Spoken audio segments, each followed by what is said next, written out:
Karibu tena kwenye chaneli yako unayoipenda, Official Kuthei Pi Updates, chanzo chako cha kuaminika kwa taarifa zote muhimu na za hivi punde kuhusu Pi Network.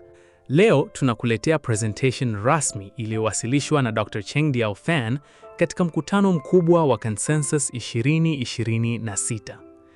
Katika hotuba hii, Dr. Chengdiao Fan anaelezea kwa kina maono ya Pi kuhusu mustakabali wa crypto, changamoto zilizopo kwenye sekta, na jinsi Pi inavyojenga suluhisho kupitia ubunifu wa bidhaa, matumizi halisi na mfumo wa Pi Launchpad. Hii ni presentation halisi kutoka kwa mmoja wa waanzilishi wa Pi, akieleza mwelekeo wa teknolojia ya blockchain, Web3 na nafasi ya watumiaji kujenga uchumi wa kidijitali wa kesho. Usikose kusikiliza ujumbe huu muhimu kutoka kwa Dr. Chengdiao Fan katika Consensus 2026. Subscribe, like na share ili uendelee kupata taarifa rasmi na updates zote kuhusu Pi. Mwaka uliopita, katika mkutano mwingine wa crypto, nilizungumzia baadhi ya changamoto ninazoziona katika sekta ya crypto. Hasa kuna utoaji wa token pamoja na mifumo ya kifedha iliyoendelea, lakini kuna ukosefu wa matumizi halisi, utility, na thamani ya msingi. Kuna tokeni nyingi zinazotumika zaidi kukusanya mitaji bila kuwa na ubunifu wa bidhaa.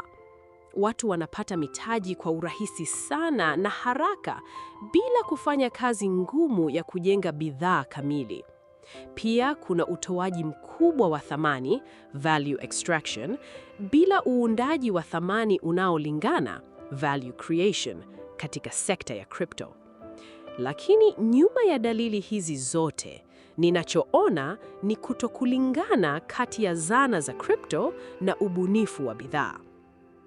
Sasa suluhisho ni nini? Pi inajaribu kutoa majibu kwa changamoto hizi. Tunatumia zana za crypto, ikiwemo uwezo wa malipo, utoaji wa token na smart contracts, na kuzipangilia ili ziendane na ubunifu unaoshughulikia tatizo la quick exits, miradi kuchukua fedha na kuondoka haraka bila kujenga kitu cha kudumu. Kwa njia maalum, tumebuni mfumo mpya unaoitwa Pi Launchpad kwa ajili ya ecosystem juu ya Pi. Pi ni Layer 1 blockchain na tokeni za ecosystem ni zile zinazojengwa juu yake. Ingawa jina ni Launchpad, Pi Launchpad ni tofauti sana na launchpad za kawaida kwenye mitandao mingine ya crypto, hasa kwa sifa tatu kuu. Kwanza, fedha au proceeds zinazowekwa na washiriki hazitahamishiwa kwa wamiliki wa mradi. Badala yake, zitawekwa moja kwa moja na kwa kudumu kwenye liquidity pool. Hii inatatua tatizo la quick exit na pia husaidia kutoa mwanzo thabiti na wenye afya kwa tokeni. Pili, ili mradi uzinduliwe kwenye Pi Launchpad, lazima uwe na bidhaa inayofanya kazi tayari, kama vile app. Tatu, washiriki wanaotumia bidhaa ya mradi watapata faida au masharti mazuri zaidi wakati wa uzinduzi. Muundo huu uliundwa mahsus kushughulikia tatizo la miradi kukimbilia pesa bila kujenga bidhaa halisi. Lakini kama mtazamo wa biashara, kama tokeni haziwezi kutumika kukusanya mitaji, zinaweza kutumika kwa nini? Hasa ukizingatia muda na juhudi zinazohitajika kuzitoa na kuziendesha? Hapa ndipo Pi inapotoa jibu. Tokeni kwa kupata watumiaji. Hapa ndipo Pi inapotoa jibu tofauti. Tokeni kwa ajili ya kupata watumiaji, user acquisition. Pi imebuni mfumo ambao unaunganisha tokeni moja kwa moja na mchakato wa ukuaji wa bidhaa na ubunifu. Kupata watumiaji ndio msingi wa kuunda matumizi halisi, kwa sababu hata kama bidhaa ni nzuri kiasi gani, bila watumiaji hakuna matumizi wala nguvu ya mtandao, network effects. Maoni ya watumiaji, mahitaji yao na uwezo wa biashara kupata na kuhifadhi watumiaji ndio vinavyoendesha ubunifu.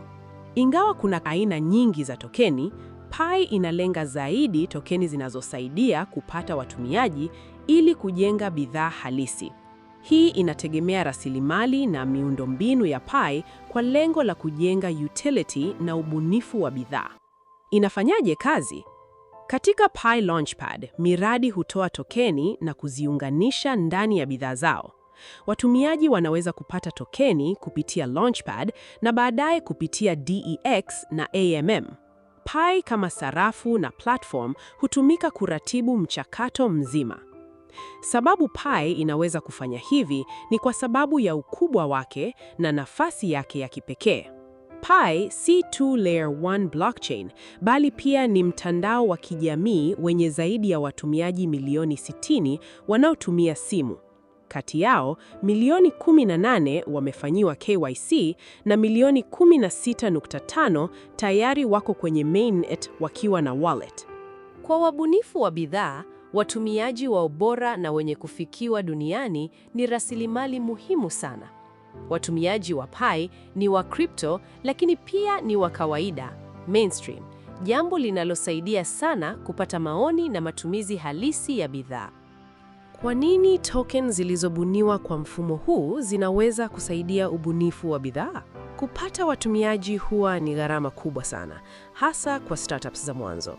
Badala ya kutumia fedha nyingi kwa matangazo na kampeni za kawaida, biashara zinaweza kutumia zana za Web3 kama utoaji wa token ili kupata watumiaji kutoka ndani na nje ya Pi Network, huku wakiwashirikisha moja kwa moja kwenye maendeleo ya bidhaa zao, kufanya majaribio pamoja nao na kuhakikisha bidhaa zao zinatatua mahitaji ya kweli ya binadamu.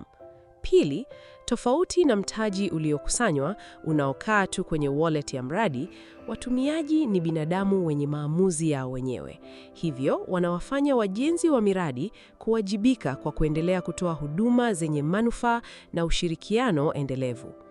Ikiwa miradi itashindwa kuboresha bidhaa zao au kuendelea kuwahusisha watumiaji, basi watumiaji hao wana uhuru wa kuondoka. Hivyo, upatikanaji wa watumiaji na uwezo wa kuwabakiza unakuwa mfumo wa asili unaochochea ubunifu na ujenzi wa bidhaa bora, ambayo ndiyo nia ya msingi ya muundo huu. Kutoka upande wa watumiaji, wana uhuru wa kutumia bidhaa yoyote kama ilivyo katika Web2, lakini tofauti yake ni kwamba sasa wanapata pia fursa ya kumiliki digital assets zinazotolewa na miradi hiyo na kuzitumia ndani ya bidhaa hizo kupitia Pi Launchpad, DEX au AMM. Hii inabadilisha uhusiano kati ya watumiaji na kampuni kutoka kuwa pande mbili tofauti mezani katika dunia ya Web2 kwenda kuwa upande mmoja wa meza katika dunia ya Web3. Hii ni moja ya misingi muhimu ya Web3. Kwa namna hii, tunaamini mfumo huu unaoanisha vizuri zaidi uwezo wa kipekee wa Web3 kama utoaji wa token na kusaidia bidhaa zenye ubunifu wa kweli. Pi Ecosystem Tokens si kuhusu kuiga mifumo ya token iliyopo tayari. Kwa makusudi kabisa, tunaepuka kuiga mifumo hiyo kwa sababu tunaamini matatizo mengi ya Web3 leo yanatokana na mifumo hiyo ya zamani. Pia kuna jambo lingine muhimu sawa na hili, ambalo ni aina ya miradi inayoruhusiwa kwenye Launchpad. Badala ya kuangalia watu wanaotaka tu kutoa token, kisha baadaye wajenge biashara juu ya token hiyo, Pi Launchpad inalenga biashara halisi zenye bidhaa halisi zinazotatua matatizo halisi. Mtazamo wa Pi hauko kwenye token pekee au integrations na mechanisms bila maana, bali uko kwenye kujenga bidhaa halisi zinazotatua mahitaji ya binadamu, kisha kutumia rasilimali na zana za Web3 kusaidia hilo. Kwa nini token kwa ajili ya kupata watumiaji ni muhimu? Katika zama za AI ambapo foundation models zimeleta mapinduzi makubwa na platforms zimepunguza ugumu wa kujenga bidhaa, ushindani wa kupata umakini wa watumiaji utakuwa mkali zaidi. Kutakuwa na tools nyingi zaidi kuliko watumiaji wenyewe. Lakini business model inaweza kuwepo tu kama kuna watu wanaotumia na kulipia huduma husika.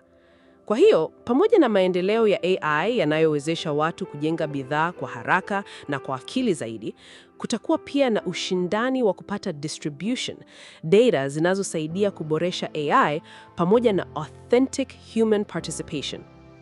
Kwa vipengele vyote hivyo vitatu, watumiaji, data na ushiriki halisi wa binadamu, Pi ina majibu yake. Kama nilivyosema awali, Pi ni social network yenye zaidi ya watumiaji milioni 6 wanaoshiriki kwa kutumia simu zao. Na mbali na mfano wa Pi Launchpad niliyoutoa, kuna njia nyingine nyingi nyepesi zaidi za kupata watumiaji kutoka Pi community hata bila kutoa token.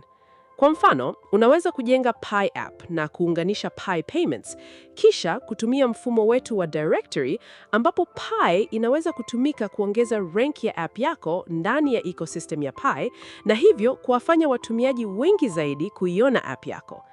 Pia kuna upande wa human workforce. Hivi karibuni tumetoa ripoti kuhusu namna distributed human infrastructure inaweza kusaidia AI na kampuni za AI kuboresha algorithms na models zao. Hususan, zaidi ya tasks milioni 526 zilikamilishwa na zaidi ya watu milioni 1. Hii ilifanyika katika mfumo wa Pi KYC solution unaotumia AI pamoja na human validation kuthibitisha zaidi ya watumiaji milioni 18 ndani ya network. Nguvu hii kubwa ya binadamu waliogawanyika sehemu mbalimbali duniani ni workforce iliyothibitishwa na inayofanya kazi, ambayo inaweza kusaidia michakato mingi kama human in the loop katika AI. Authenticity na compliance pia ni rasilimali muhimu sana kwa kampuni zinazojenga juu ya Pi. Tuna zaidi ya watu milioni 10 na milioni 8 waliothibitishwa utambulisho wao na zaidi ya milioni 10.5 kati yao tayari wako mainnet wakiwa na wallet. Hii inapunguza changamoto za onboarding kwa watumiaji kuweza kufanya transactions bila kuhitaji kuanzishwa kwenye mfumo mpya wa malipo.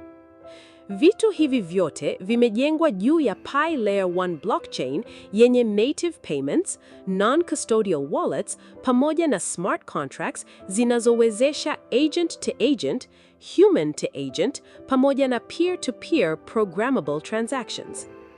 Katika zama za AI disruption, kuna matatizo makubwa sana tunayopaswa kuyatatua katika miongo ijayo. Kuchunguza namna ya kuoanisha Web3, AI na blockchain kwa ajili ya matumizi halisi ni kazi ambayo sisi kama binadamu tunapaswa kuifanya. Jambo la kwanza ni kuhusu ushiriki wa binadamu katika uchumi pamoja na maisha yao ya kipato. Kadri AI inavyoendelea, kila mmoja wetu hawezi kujizuia kujiuliza, je, AI itanibadilisha? Je, AI itachukua kazi yangu? Tunaamini siku zijazo zitabadilika kutoka mfumo wa kulipwa kwa kazi kwenda mfumo wa umiliki.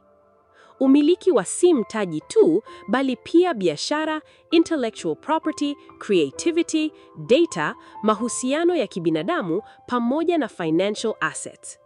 Na suluhisho si suala rahisi kama watu wengine wanavyosema kuhusu universal basic income pekee.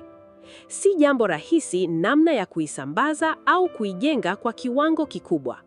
Kabla hata ya kufikia hatua hiyo, swali ni watu wataishi bila kazi zinazolipa, na vipi kuhusu meritocracy ambayo ni motisha muhimu kwa ubunifu wa jamii? Umiliki huu unaweza kushiriki katika mifumo ya kifedha na kuzalisha mapato kwa watu ili waweze kuishi. Jambo lingine ni financial literacy katika zama za AI. Ili umiliki huu uwe sehemu ya mifumo ya kifedha, watu lazima wawe na elimu ya kifedha. Hii ni skill muhimu sana kwa adoption ya watu wengi duniani. Kwa hiyo, Pi inalenga kuboresha financial literacy duniani kwa njia ya kimfumo na kuchunguza namna mpya za ushiriki wa binadamu katika uchumi wa zama za AI.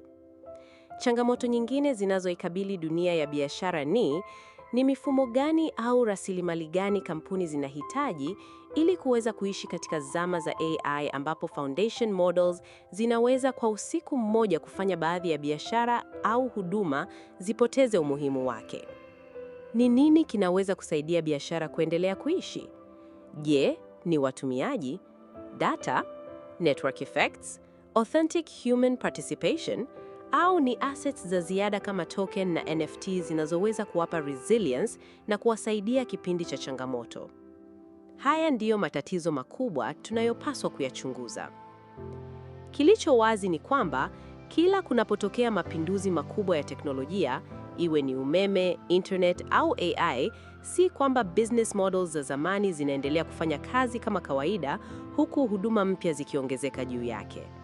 Teknolojia mpya huleta aina mpya ya biashara na pia huhitaji business models mpya. Kwa hiyo, uchunguzi wa Pi kupitia mifumo kama Launchpad na initiatives nyingine ni kutafuta na kuwezesha mabadiliko ya maisha ya kifedha ya watu pamoja na business models mpya kwa biashara. Ni wazi kwamba kutakuwa na mabadiliko katika mfumo wa kijamii na kiuchumi wa binadamu. Blockchain technology iko mstari wa mbele katika kufafanua mifumo mipya ya kifedha na biashara kwa ajili ya watu binafsi pamoja na mashirika. Haya ndiyo matatizo ya msingi ambayo Pi inajaribu kuyatatua pamoja na mamilioni ya pioneers na wanajamii wa Pi kutoka duniani kote.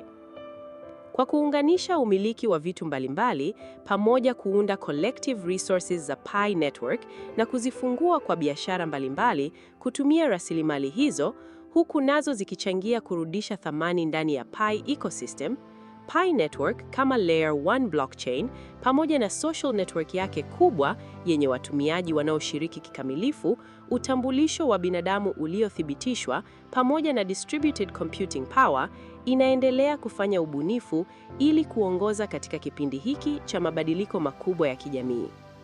Na tunawaalika nyote mjenge pamoja nasi na mjenge juu ya Pi ili kusaidia kutatua matatizo haya ya msingi ya jamii yetu katika miaka ijayo.